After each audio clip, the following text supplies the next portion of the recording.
What's going on, everybody? Welcome back to the channel. We're going to be continuing on our Expendables review series leading up to the Expendables 4, a movie that I am, now that I've seen Expendables 2, excited. And I didn't think that I was going to be very excited because the trailers for Expendables really didn't get me all that excited.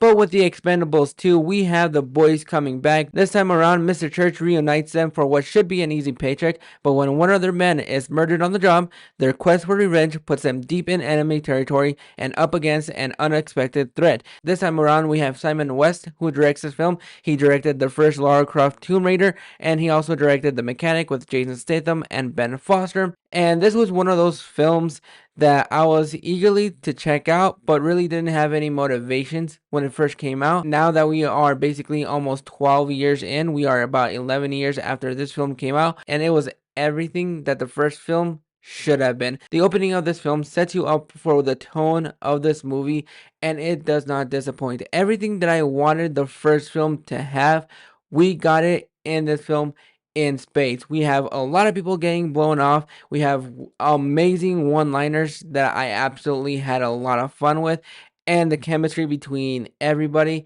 worked a little bit better this time around. I feel like with the Expendables 2, they found their footing and knew exactly how to take this film to the next level. Back at the beginning of 2011, there were rumors going around that this movie was going to be having a PG-13 rating so that it could be appealing to a wider audience. We're going to be getting into that in Expendables 3.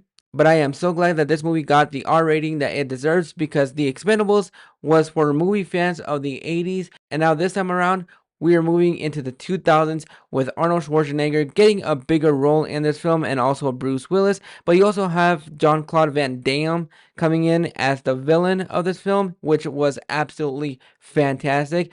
And Liam Hemsworth as Billy the Kid, which I'm not the biggest fan of Liam Hemsworth, but I think he found his chops here and there in this movie. I don't think he was as bad as he normally is, but I think he fit the role in this movie. Just wish he had a little bit more to do. But even though he has a small role in this movie, we have Chuck Norris coming in as Booker, and his entrance is just absolutely perfect. There's no better way to introduce Chuck Norris into a small guest role than they did in The Expendables 2. But just like the first film, the Expendables series isn't here to change your life. It's not going to win any Oscars anytime soon.